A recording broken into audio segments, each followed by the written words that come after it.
Welcome to the Northeast Kingdom Voice. I'm your host, Scott Wheeler.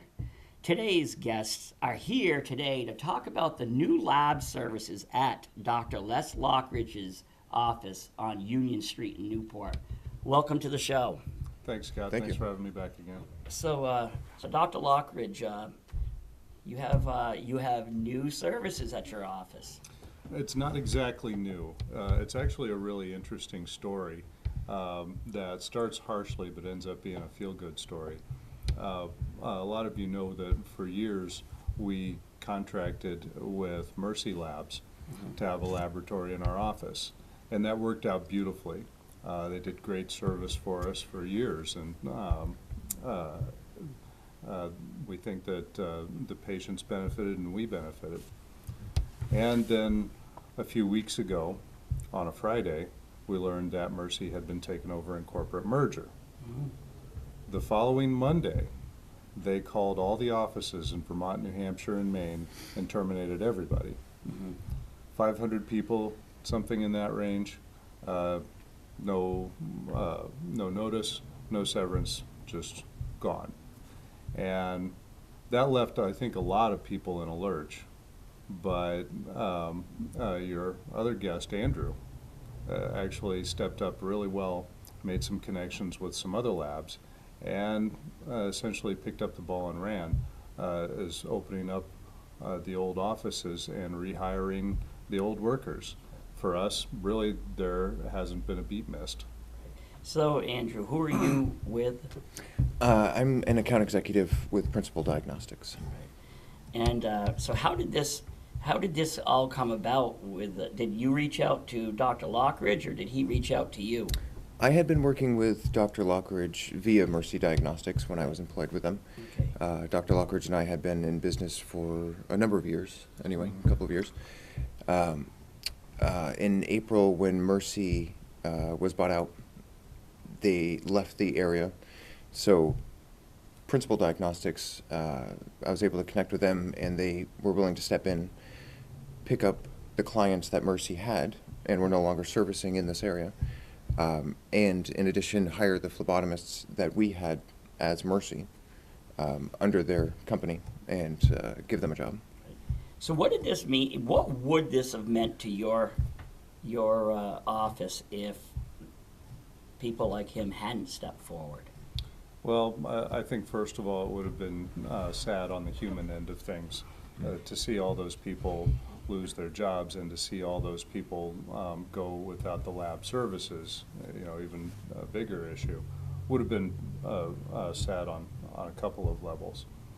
To us specifically, truthfully, we needed to have some lab services in our office. The hospital lab's been underperforming for years, and this is not a secret around here. Right. It's unfortunate. There are a lot of good people there, a lot of kind people that are good at their jobs and want to do a good job. Unfortunately, the leadership has really let everybody down in that department, and they've been unreliable, often at best. But when we've contracted with Mercy and now with Principal, these problems have essentially gone away. Right. We get the right labs drawn, we get the results in a very reasonable time frame, and we get reliable results.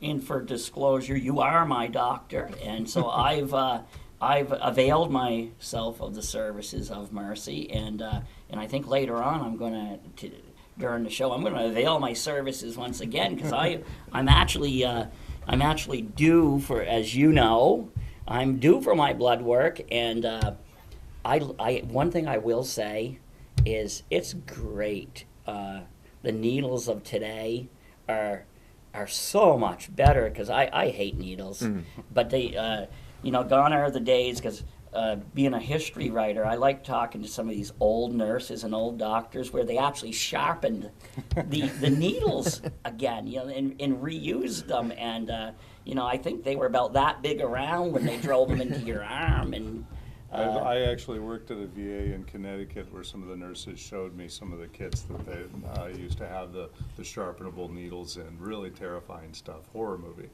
Right. Yeah. It's really changed a lot. How has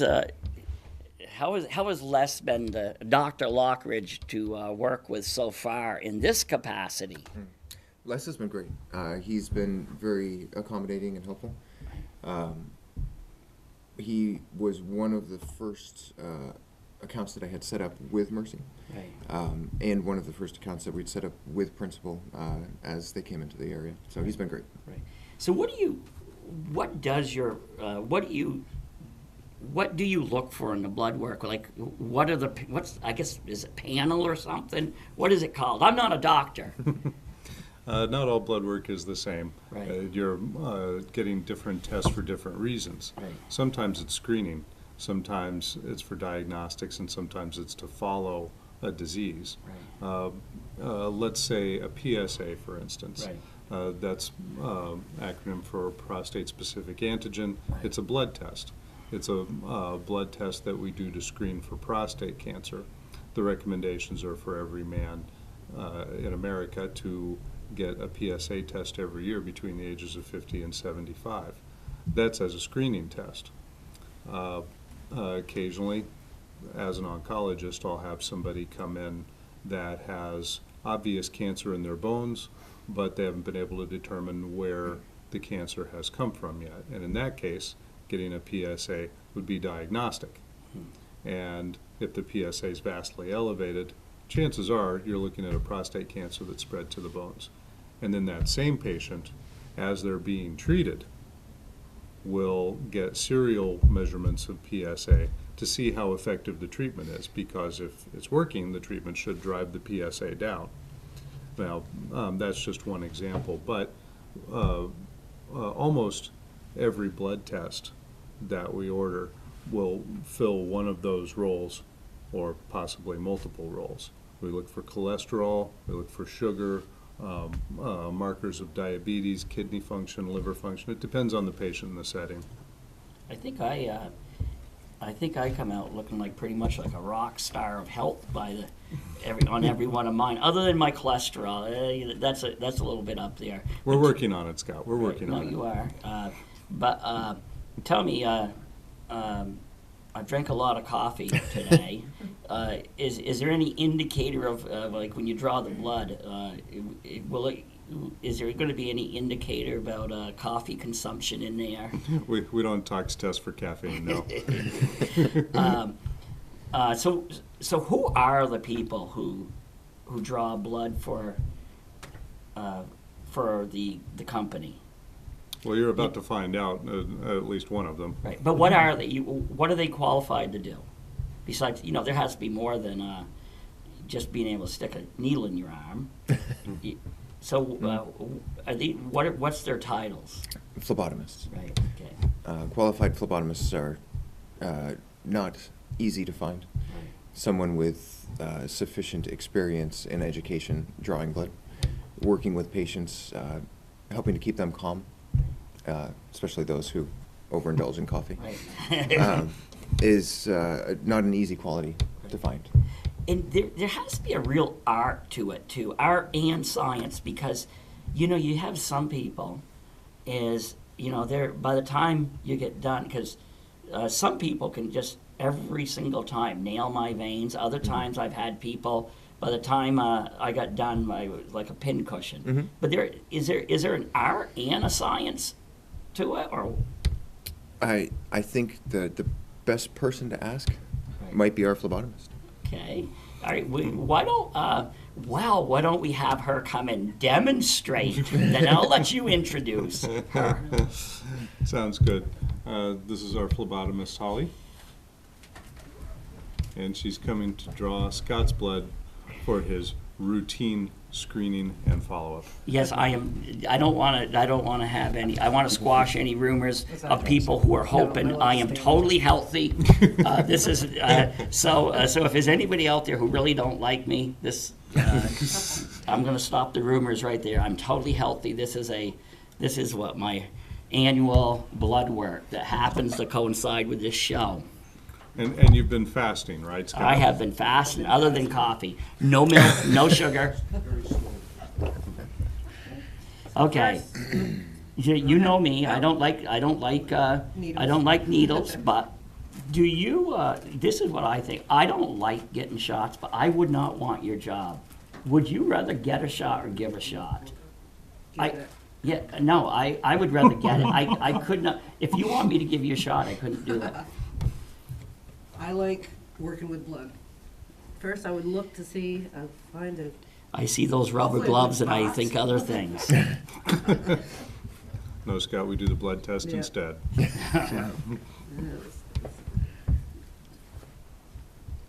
So what do you look for? Usually, it's not so much looking for the vein, it's feeling for a good vein. I'm not sure you have. No, that's what I've been told. How many times have you done this on TV? This is the first. The TV and radio, by the way. This is the first, Well, for it might, sure. it might not be the last. All right. All right, I'll put tourniquet on and just hope it feels better. So what does the tourniquet do? It just makes the veins pop out. Okay, I'm just, if you can just kind of, there you go, perfect. You know, I do have people in my life who would probably like you just not stop taking blood out until I'm no longer conscious. Well, I only brought one tube, so I can't miss. Right. Okay,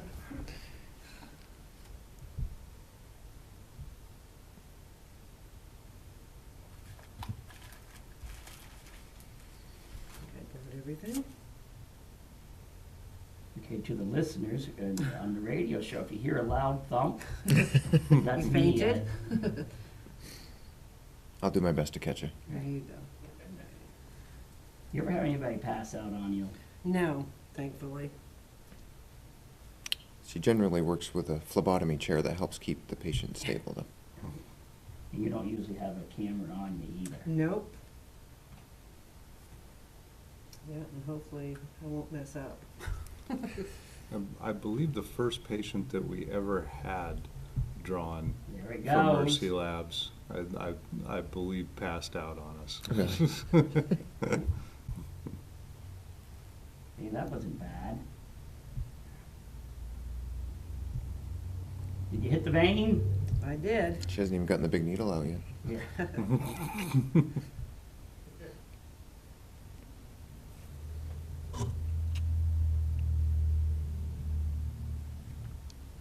Yeah, that one's just the point drill. She's got the bore out ready to go. All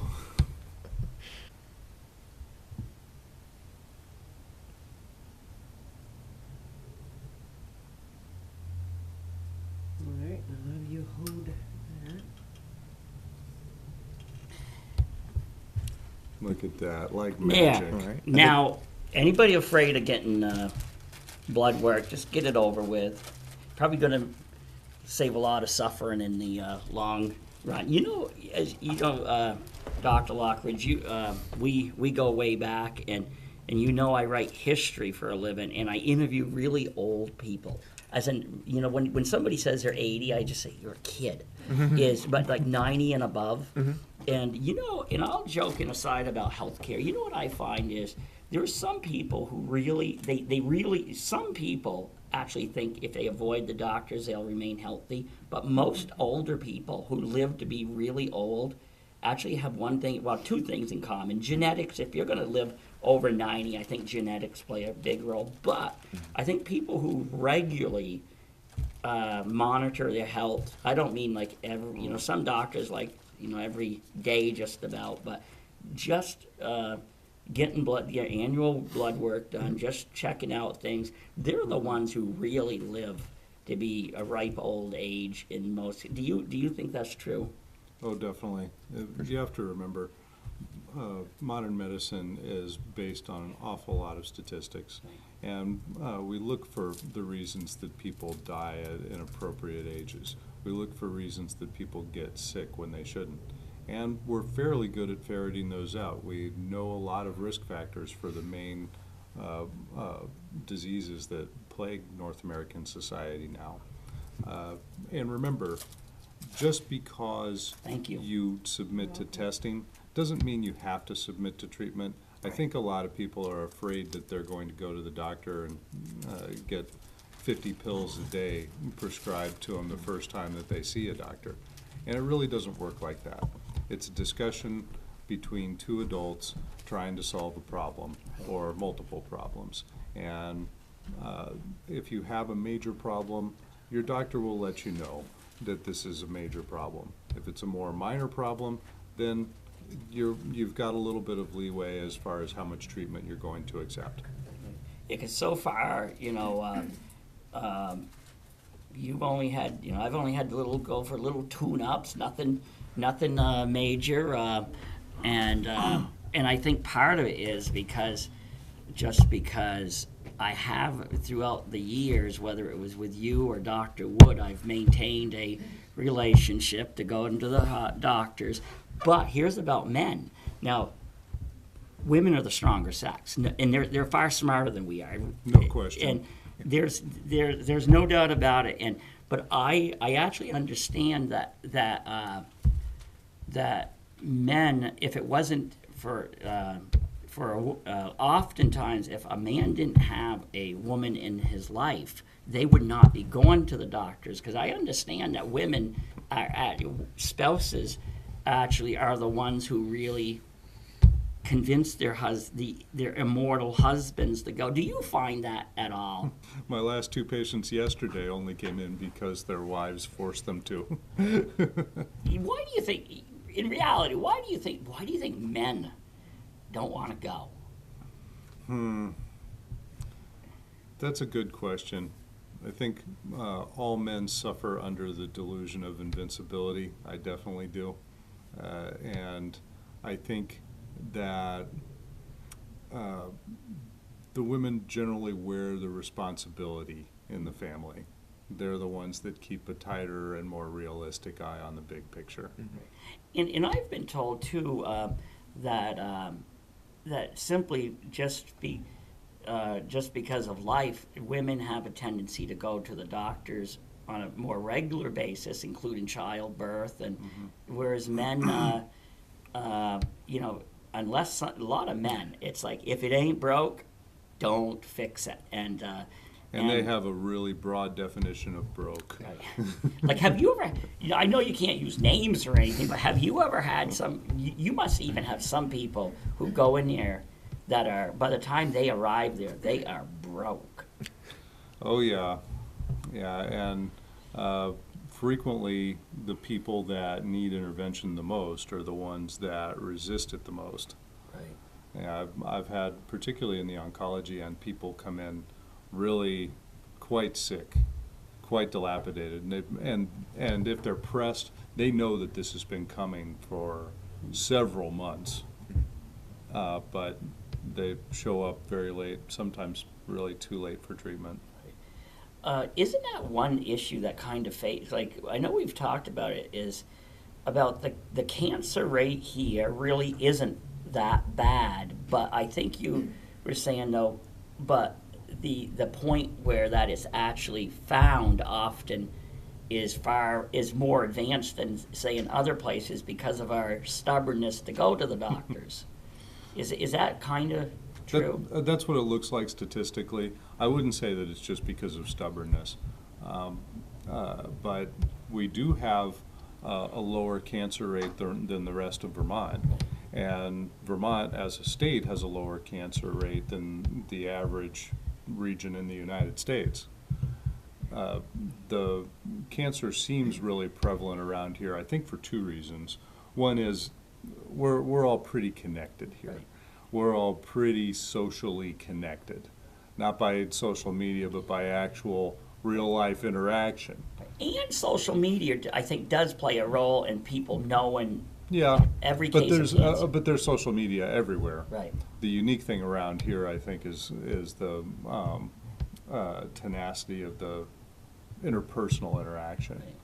So we're all very much connected, and when somebody's sick, it seems like we all find out, or at least you know, a big broad circle around that person finds out, and everybody knows. So the cases become a little bit more prevalent to us, or a little more prominent to us.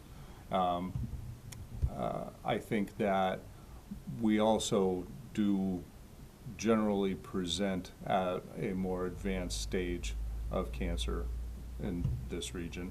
I think there's a lot of factors involved in that. We're probably not adequately screening. And there's a lot of blame to go around for that. I think that medical intervention has maybe not been a big part of the culture for a long time, and that's changing, but not immediately.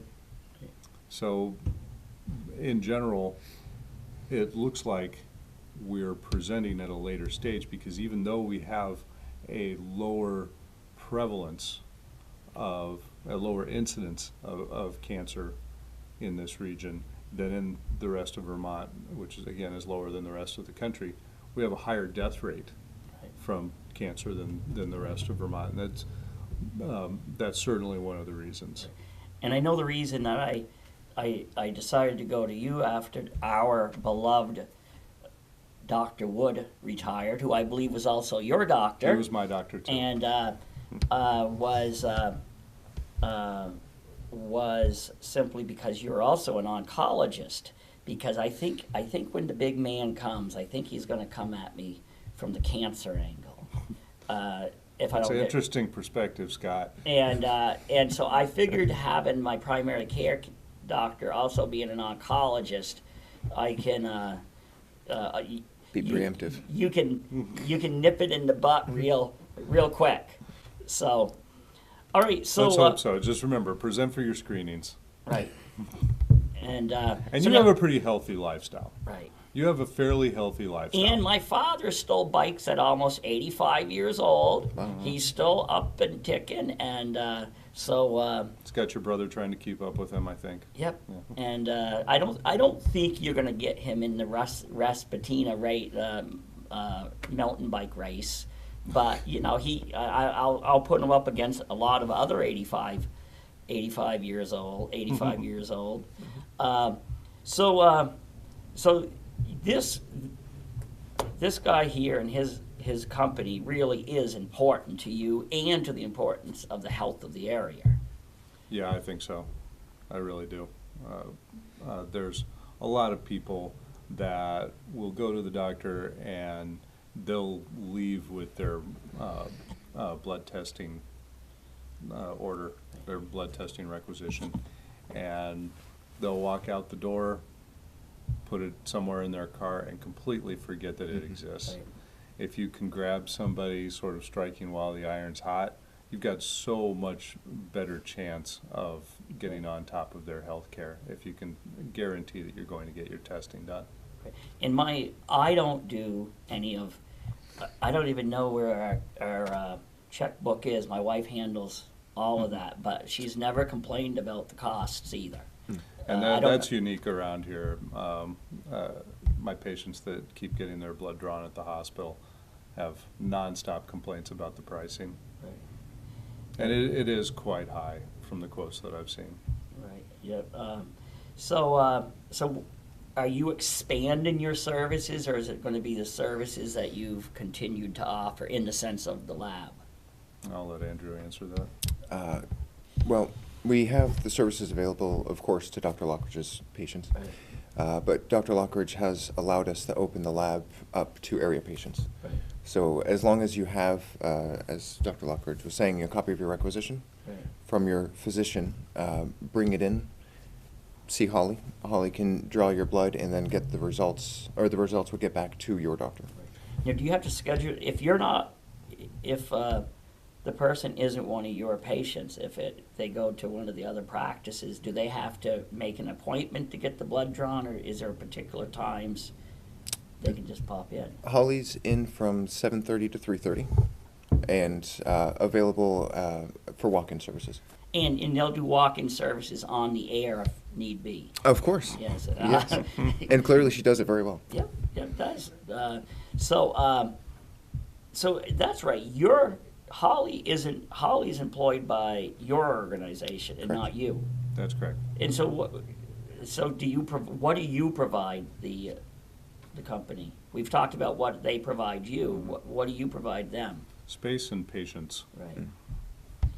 And it's working out pretty well. It's worked out well with Mercy pretty much from the inception. Right. You know, we're new with principal, but so far so good. So what's the turnaround? So I had my blood drawn. Where does it go? Well, it gets sent down to Bethlehem, Pennsylvania, where our lab is. And for the majority of tests, the turnaround time is the following day, about 24 hours, if not less. Oh, really? So I'll know. Basically, I don't have to start making an obituary until tomorrow. That's right. Right. And remember, I'm doing your eulogy, okay? And by the way, I think you know by now the reason I remain healthy is because I'm a wimp. Mm. I have never broken a bone. I have never spent a night in a hospital. And as I tell people, and I think both of you men will agree, if suddenly the big man upstairs said, "Okay, men, you are going to start giving birth," the human race would go extinct, because we could not, no matter, even if there was a physical way to do it, men could not do what women do. I agree completely. So, all right, what more we have only about 5 more minutes. What more would you like to say? Well, I'd like to thank Andrew for picking up the ball and running with it after Mercy unfortunately departed the area. We were very disturbed by that. We really liked the service, and we like Holly, and our patients really availed themselves of the service, and we're very grateful. And it was a sad thing to hear, not just for Holly and for our patients, but for people across northern New England. And I think really he should be commended for what he's done to fill that in. And please, everybody, take advantage of the lab services. They do a great job. And you are located where? We're at 637 Union Street in Newport. We're right next to Columbia Forest Products. Right. And your final words? Well, I want to thank Dr. Lockridge for initially working with Mercy and being patient and allowing me to present principal and the services they offer. It's been great working with him and his staff over the years, and look forward to helping his patients and patients in the area for the years to come. Right. Okay, thank you both for coming on, and thank you, Holly, for taking some of my blood. And well, hopefully this working relationship continues, and I suspect I'll be hearing from you, Dr. Lockridge, to tell me how much longer I have.